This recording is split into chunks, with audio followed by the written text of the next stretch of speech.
तो भारत यूके मुक्त व्यापार समझौता 24 जुलाई को इस पर मुहर लग जानी है, लेकिन आखिरकार ये समझौता कैसा होगा, क्या होना है, कितना फायदा कितना नुकसान भारत को होगा, ये सब कुछ जानने के लिए इस वक्त मेरे साथ मेरे वरिष्ठ सहयोगी वरुण बैठे हुए हैं। वरुण से सबसे पहले जानकारी लेने की कोशिश करेंगे कि ये जो इंडिया यूके डील है, ये जो डील है वो भारत के लिए कितनी बेनिफिशियल साबित होगी और इससे आम लोगों का क्या लेना देना है। वरुण, सबसे पहले तो इस डील के बारे में जो बेसिक इन्फॉर्मेशन है वो आपसे जानना जी, चाहते बिल्कुल। जितने दर्शक हमारे शो को देख रहे हैं सभी को नमस्कार। और रोज़ाना हम ये कार्यक्रम आपके सामने लेकर आते हैं। ज़रूर ये कमेंट करके बताइएगा कि जी। ये कार्यक्रम आपको कैसा लगता है। अब पल्लवी के सवाल का जवाब जो उन्होंने हमसे पूछा कि ये जो मुक्त व्यापार समझौता है आखिर ये होता क्या है? तो जब हम यूके और भारत के बीच ये जो इस समझौते को समझें उससे पहले हम ये जान लें कि ये आखिर ये चीज़ क्या है। जी। तो एफटीए यानी कि मुक्त व्यापार समझौता, और इसका जो फुल फॉर्म है फ्री ट्रेड एग्रीमेंट। इसका मतलब दो देशों के बीच में कोई ऐसा समझौता जिसमें व्यापार करने की जो अड़चनें हैं, जो रुकावटें वो ना हैं, हो। वो ना हो, उसको हम खत्म कर दें। जैसे टैक्स, जैसे इंपोर्ट ड्यूटी, जैसे कोटा, जैसे टैरिफ, ऐसी जितनी परेशानियां हैं सारी परेशानियां रास्ते से हटा दें। और ये व्यापार करना उतना ही आसान बन जाए जितना आसान दिल्ली से मेरठ के बीच व्यापार करना, या आप समझें कि मुंबई से हैदराबाद के बीच व्यापार करना, ये इतना ही आसान हो जाए। मतलब वो लगे ही ना कि वो विदेश से कोई व्यापार हो रहा है। बिल्कुल, जी। वो ऐसा लगे कि बिल्कुल ये घरेलू व्यापार की हाँ। तरह है, अंतर्राष्ट्रीय व्यापार ही वो ना लगे। तो इसमें ये जितनी भी चीज़ें हैं, टैरिफ, कोटा, इंपोर्ट ड्यूटी, या तो इनको बहुत कम कर देते हैं या इनको पूरी तरीके से हटा देते हैं। इससे जो सामान है वो सस्ता हो जाता है, व्यापार बढ़ जाता है, लोगों को ज़्यादा विकल्प मिलते हैं।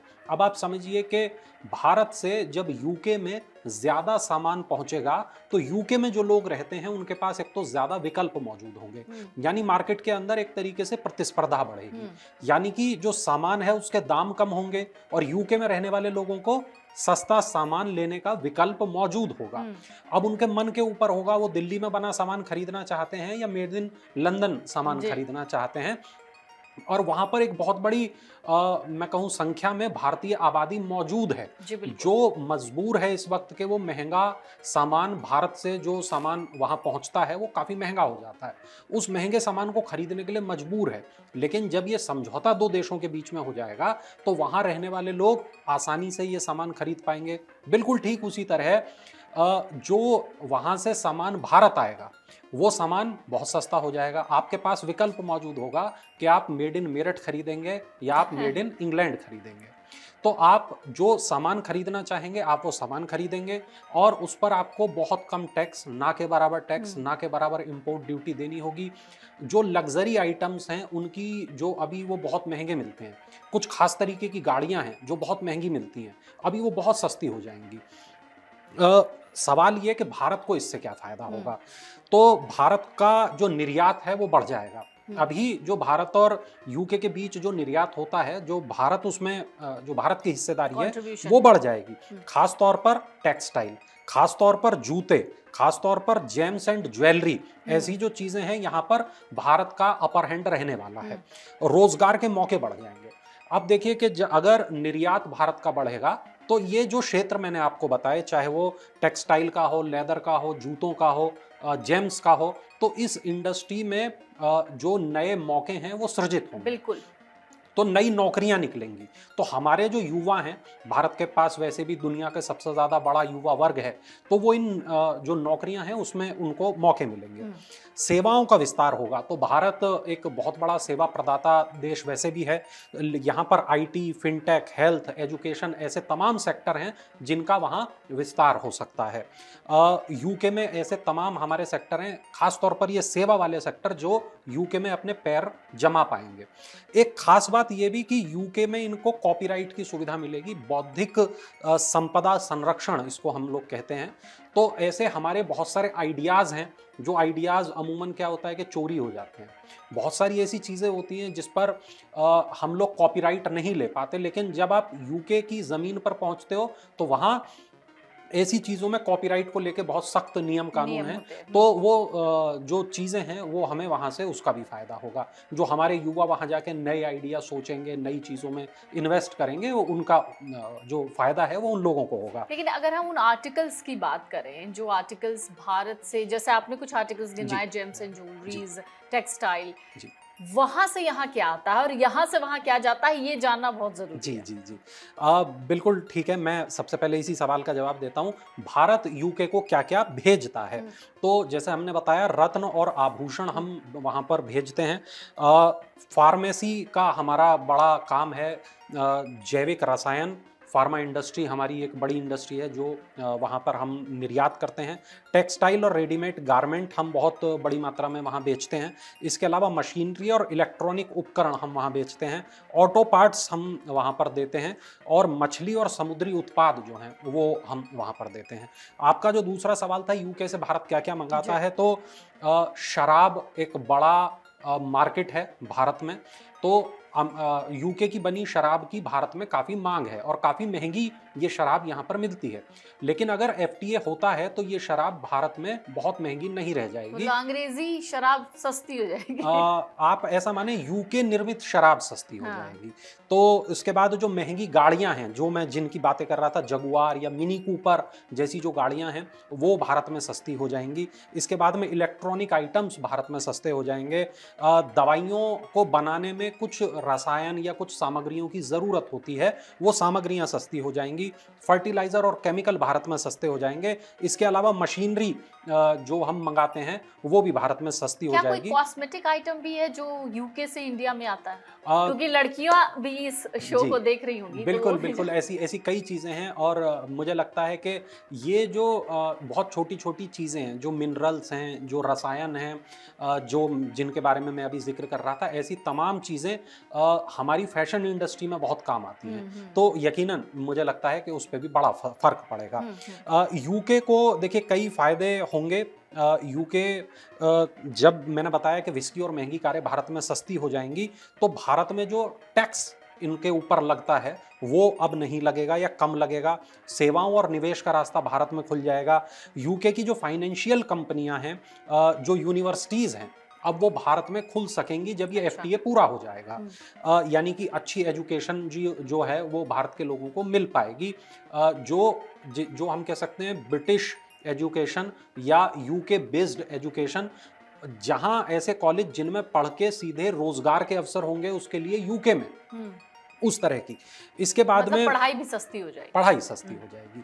इसके बाद देखिए ब्रेक्जिट के बाद यूके को नए साझेदारों की ज़रूरत है। तो अब अगर भारत वो साझेदार बनता है तो यकीनन इसमें भारत से ज़्यादा फ़ायदा यूके का हो रहा है। ये जो पूरी डील है, ठीक है, भारत को बड़ा फ़ायदा है लेकिन यूके को उससे भी ज़्यादा फ़ायदा है क्योंकि उसके पास ऐसे साझेदार कम हैं। भारत जैसे जो साझेदार हैं वो कम हैं। तो इस ट्रेड में भी ज्यादा फायदा यूके को होना है। हाँ, बिल्कुल, क्योंकि भारत बहुत बड़ा बाजार है। 140 करोड़ हम लोगों की आबादी है। हमारे यहाँ खपत बहुत ज़्यादा है। तो भारत केवल एक पार्टनर नहीं है, भारत एक बाजार भी है। इसलिए हर कोई देश वो भारत के साथ व्यापारिक संबंध अपने स्थापित करना चाहता है। भारत और यूके के बीच ये जो एफटीए की बातचीत है पल्लवी, ये पिछले काफ़ी लंबे वक्त से चल रही है। 2022 मैं कहूँ, वैसे तो 2010 से ही ये चल रहा है लेकिन इस पे जो रंग आना चालू हुआ वो 2022 से आना चालू हो गया था।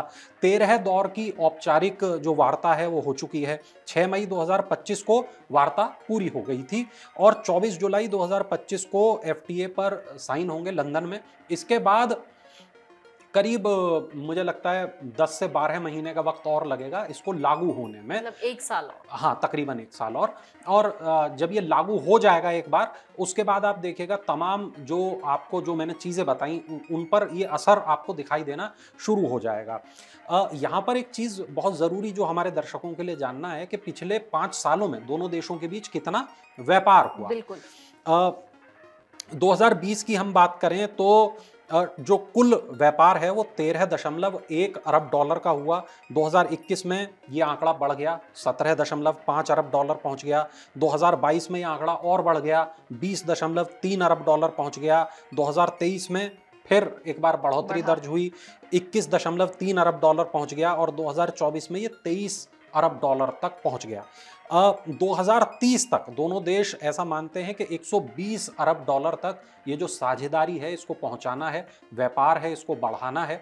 और यदि हमें 120 अरब डॉलर का जो लक्ष्य है वो हासिल करना है तो इस एफटीए पर मोहर लगना दोनों ही देशों के लिए बहुत ज़रूरी था। देखिए, भारत में ऐसे तमाम जो उत्पाद हैं, बनते हैं, हमारे एमएसएमई, हमारे किसान ऐसी बहुत सी चीज़ें बनाते उगाते हैं जो अगर जिनको लंदन जैसा बाजार मिले, जिनको यूके जैसी मार्केट मिले, तो हमारे जो गरीब तबका है, हमारा जो एमएसएमई तबका है, हमारा जो कहें कि आत्म रोजगार जो लोग कर रहे हैं, स्व रोजगार जो लोग कर रहे हैं, उन लोगों के लिए अपनी प्रतिभा को दिखाने का एक बड़ा मौका है। जो हमारे जैसे आपने वो मूवी देखी होगी सुई धागा, तो उस तरीके की जो चीज़ें हैं, बहुत सारे ऐसे लोग होते हैं जिनको मौका नहीं मिलता, जिनको कम मौके मिल पाते हैं। तो यदि उनको मौके मिलें, यदि उनको मार्केट मिले, तो वो लोग क्या कुछ नहीं कर गुजरेंगे। उसी तरीके से आप देखें कन्नौज की जो हमारी इत्र की इंडस्ट्री है, या खुर्जा की हमारी जो पॉटरी की इंडस्ट्री है, या ऐसे ही बहुत सारे जो वन डिस्ट्रिक्ट वन उत्पाद वाली जो हमारी स्ट्रेटजी है, अगर ये हमारे उत्पाद इनको अगर यूके की मार्केट मिलती है तो क्या लगता है कि ये सामान क्या वहां बिकेगा नहीं? मुझे लगता है कि वहां पर धूम मच जाएगी। उन्होंने ऐसी चीजें देखी नहीं होंगी। बिल्कुल। एक और चीज जो यहाँ पर बहुत बड़ी बात हम अपने दर्शकों को बताएं, जैसे 24 जुलाई 2025 को एफटीए पर साइन हो जाएंगे, लेकिन भारत का कैबिनेट इसको मंजूरी देगा और यूके की संसद इसको पास करेगी। और ये जो दोनों चीजें हैं, जैसा मैंने बताया, इसमें तकरीबन एक साल का वक्त लग जाएगा। आम भारतीय को क्या फायदा, ये आपका पहला सवाल था जी। तो इसमें मैंने बताया कि विस्की, कार, इलेक्ट्रॉनिक जैसे ये जो बड़े उत्पाद हैं, ये भारत में सब सस्ते हो जाएंगे। लेदर, कपड़े, जूते जैसी जो चीज़ें हैं, जब ये विदेश में बिकेंगी तो भारत में रोजगार बढ़ेगा। डिजिटल और एजुकेशन सर्विसेज में विकल्प बढ़ेंगे, यानी कि हमारे जो युवा हैं उनको एजुकेशन बेहतर हो जाएगी, उनको रोजगार की जो मात्रा है, संख्या है, वो ज़्यादा हो जाएगी, और जो नई संभावनाएं हैं, नए द्वार हैं, उनके लिए वो तमाम खुलेंगे। इसके बाद एक चीज़ ये कि यूके में अभी बहुत भारतीय लोग, पल्लवी, ऑलरेडी रहते हैं। रिपोर्ट हमें ये बताती है 18 लाख से ज़्यादा भारतीय मूल के लोग अभी वहाँ रहते हैं, और 18 लाख एक बहुत बड़ी आबादी होती है। और ये जो लोग हैं ये बिजनेस करते हैं वहाँ, ये मेडिकल के क्षेत्र में है, आईटी के क्षेत्र में है, एजुकेशन के सेक्टर में है। एफटीए जब हो जाएगा दोनों देशों के बीच तो निवेश और व्यापार के रास्ते इनके लिए आसान होंगे और भारत से सप्लाई आसान होगी। अब इनके घर में बनता है, रोटी बनती है, आटा नहीं है, आटे पे टैक्स लगेगा, या इनको जो दाल जानी है, या इनके लिए जो फ्रूट्स जाने हैं, या इनको कोई खास कपड़े पहनने हैं, कोई खास जूते पहनने हैं। पिछले दिनों हमने देखा कोल्हापुरी चप्पल को लेके एक बड़ी कंट्रोवर्सी हुई, लेकिन आप सोचिए कि अगर कोल्हापुरी चप्पल को बाजार मिलता है यूके का तो क्या होगा। बहुत कुछ। मुझे लगता है कि ये गेम चेंजर चीज है जो दोनों देश मिलके अभी करने वाले हैं। अगर आप सोचिए कि भारत के जो कपड़ों के ब्रांड हैं, अगर उनको बाजार मिलता है यूके का, तो अब ऐसा नहीं है कि आप सिर्फ ये सोच के खुश हो कि हमने लंदन के कपड़े पहने हैं, लंदन वाला भी ये सोच के खुश होगा मैंने इंडिया के कपड़े पहने हैं। बिल्कुल। और जो लोग यूके जाना चाहते हैं उनके लिए एक बड़ा फायदा है, क्योंकि स्किल्ड वर्कर्स की जो ज़रूरत है वो हर कहीं है, पूरी दुनिया में हर कहीं है, और यूके में भी उनकी ज़रूरत है। तो जो वीज़ा का प्रोसेस है ये तेज़ हो जाएगा। इसके बाद में वर्क वीज़ा, हाँ जी, उसके बाद में एजुकेशन, जॉब, इंटर्नशिप, इनके तमाम मौके हैं जो भारतीय लोगों के लिए खुल जाएंगे यूके के अंदर। इसके बाद वीज़ा पर वैसे अभी कोई औपचारिक समझौता नहीं हुआ, लेकिन बातचीत चल रही है। तो जो आने वाला एक साल है, जिस मैं एक साल की बात कर रहा हूँ, इसमें यदि वीज़ा को लेकर कोई समझौता हो जाता है तो आप समझिए कि ये जो तस्वीर है इसमें भारत का जो मैं कहूँगा पक्ष, ये बहुत अपर हैंड पे आपको दिखाई देने वाला है। यूके के व्यापारियों को भी बहुत फायदा होगा। ऐसा नहीं है कि केवल भारत के व्यापारियों को फायदा हो रहा है, फायदा यूके के व्यापारियों को भी हो रहा है। स्कॉच जो है सिंगल मॉल्ट, उसमें भी खास तौर पर, और इलेक्ट्रॉनिक कारें, मेडिकल डिवाइसेस, इन पर इंपोर्ट ड्यूटी कम हो जाएगी और भारत में इनकी कीमतें कम होंगी, बिक्री बढ़ जाएगी। फाइनेंस और एजुकेशन सेक्टर में, जिसको हम कहते हैं एडुटेक सेक्टर, हाँ, तो उसमें बहुत फ़ायदा उन लोगों को होगा। भारत में निवेश के मौके मिलेंगे, तो जो वहाँ की बड़ी कंपनियाँ हैं, रियल इस्टेट कंपनियाँ हैं, वो भारत में निवेश कर पाएंगी। जो डिजिटल भारत, बदलता भारत है, अब पूरी दुनिया में सबसे बहुत से ज़्यादा जो डिजिटल भुगतान होता है वो भारत में होता है। अब आप सोचिए कि यहाँ पर अगर कोई विदेशी कंपनी आती है जो एक अच्छे मोटिव के साथ आती है और बहुत अच्छे से काम करती है, तो भारत में यकीनन उसे एक बड़ा बाजार मिलने वाला है। एक यहाँ पर पल्लवी एक बहुत महत्वपूर्ण बात कि अभी भारत बेशक कई देशों के साथ उसका एफटीए है, लेकिन जो व्यापार घाटा है भारत का वो बहुत ज़्यादा है। यानी अभी भी हम दूसरे देशों को सामान बेचते कम हैं और वहाँ से सामान खरीदते ज़्यादा हैं। तो 2024-25 का जो वित्त वर्ष है, ये प्रोविजनल डेटा है, भारत का कुल व्यापार घाटा लगभग करीब 240 अरब डॉलर का है। और एफटीए से अगर निर्यात बढ़ेगा और हमारे जो सस्ते इंपोर्ट हैं अगर हम उसको नियंत्रित रख पाते हैं, तो ये जो घाटा है हम कुछ हद तक कम कर पाएंगे। एक बहुत महत्वपूर्ण सवाल ये है कि कौन कौन से देशों के साथ हमारा कितना व्यापार होता है। तो अमेरिका के साथ हमारा व्यापार होता है करीब 120 अरब डॉलर का। ये फ्री ट्रेड डील नहीं होती है अमेरिका नहीं के है, साथ। ये मैं साधारण एक बात बता रहा हूँ। चीन के साथ हमारा करीब 113 अरब डॉलर का व्यापार होता है। यूएई के साथ हमारा करीब 85 अरब डॉलर का व्यापार होता है। सऊदी अरब के साथ 52 अरब डॉलर का, सिंगापुर के साथ 42 अरब डॉलर का, रूस के साथ हमारा व्यापार 39 अरब डॉलर का होता है, जर्मनी के साथ 31 अरब डॉलर, यूके के साथ 23 अरब डॉलर, जैसा मैंने अभी बताया। यानी सबसे कम व्यापार इस वक्त यूके के साथ हमारा। जापान के साथ 21 अरब डॉलर है, थोड़ा और कम है। इंडोनेशिया के साथ 20 अरब डॉलर का हमारा व्यापार है, और कम है। एक चीज ये भी कि इन तमाम देशों के साथ हमारा जो व्यापार है वो हो रहा है, लेकिन ये व्यापार और ज़्यादा हो सकता है, इसको हम बढ़ा सकते हैं। और एक खास बात यहाँ पर ये भी है, ये जैसे हमने अभी आपको बताया कि ये तो भारत के वो देश हैं जिनके साथ हमारा बड़ा व्यापार होता है, लेकिन कुछ देशों के साथ हमने ऑलरेडी एफटीए किया हुआ है। अब अगर हम उन देशों की बात करें तो हमारा जो एफटीए है श्रीलंका के साथ हो रखा है, ये 1998 में हुआ था। अच्छा। सिंगापुर के साथ 2005 में हुआ था, थाईलैंड के साथ 2006 में हुआ था, मलेशिया के साथ 2011 में हुआ था, जापान के साथ 2011 में हुआ था, साउथ कोरिया और एशियान समूह के जितने देश हैं उनके साथ 2010 में ही ये हमारा जो एफटीए है हो चुका है। यूएई के साथ 2022 में, ऑस्ट्रेलिया में, और मॉरिशस 2021। तो ये जो जितना भी डेटा है ये वाणिज्य एवं उद्योग मंत्रालय से ये डेटा हमने लिया है। तो इन तमाम देशों के साथ हमारा एफटीए ऑलरेडी हो चुका है। अब जो देश ऐसे हैं जिनके साथ हमारा व्यापार बहुत ज़्यादा होता है लेकिन हमारा उनके साथ एफटीए नहीं है, तो भारत अब ये चाहता है कि उनके साथ हमारा एफटीए हो जाए, ताकि जो टैक्स हम लोगों को महसूस होता है और वो भी कम हो, और हमारा जो व्यापार है वो बढ़ जाए, और हमारा जो व्यापार घाटा है ये नियंत्रण में आ जाए। एक आखिरी बात, एक चीज होती है जिसको हम बोलते हैं हमारे यहाँ डॉलर रिजर्व। डॉलर रिजर्व, हाँ जी।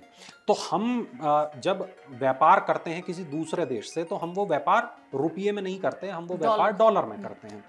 और यदि हम निर्यात ज़्यादा करते हैं, आयात कम करते हैं, तो यकीनन हम डॉलर ज़्यादा कमाते हैं।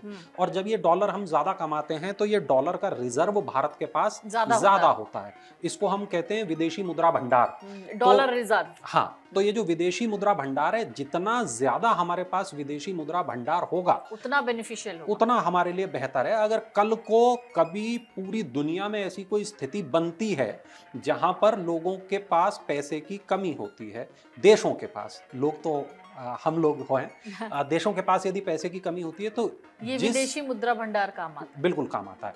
अब आप देखिए कि जब हम तेल खरीदते हैं, जब हम गोल्ड खरीदते हैं, तब हम पैसा जो चुकाते हैं वो हम डॉलर में चुकाते हैं। तो अगर हमारे पास विदेशी मुद्रा भंडार ज़्यादा होगा, तब जब हम तेल खरीदेंगे तो हम डॉलर अपना उसको दे पाएंगे। अगर हमने ज़्यादा कमाया है तो अगर हम गोल्ड खरीदेंगे तो हम डॉलर दे पाएंगे। अगर कुछ भी हमें पूरी दुनिया से मंगाना है तो हम यहाँ से डॉलर निकाल के वहाँ पर खर्च कर पाएंगे। इसलिए ज़रूरी है कि हम अपना निर्यात बढ़ाएं, अपने आयात को नियंत्रित करें। यही एक स्ट्रेटजी होती है, और ये बिल्कुल सिंपल बिजनेस स्ट्रेटजी है। हमारे घर में भी इसी तरह काम चलता है कि आप कमाइए ज़्यादा, खर्च करिए कम, तभी आपके पास बचत होगी। और ये जो पूरा गेम है, ये पूरा गेम आखिर है तो बचत का ही। अगर आप ये वीडियो YouTube पर देख रहे हैं तो हमारे चैनल को सब्सक्राइब कर बेल आइकन दबाएं, और Facebook पर देख रहे हैं तो हमारे पेज को लाइक करें।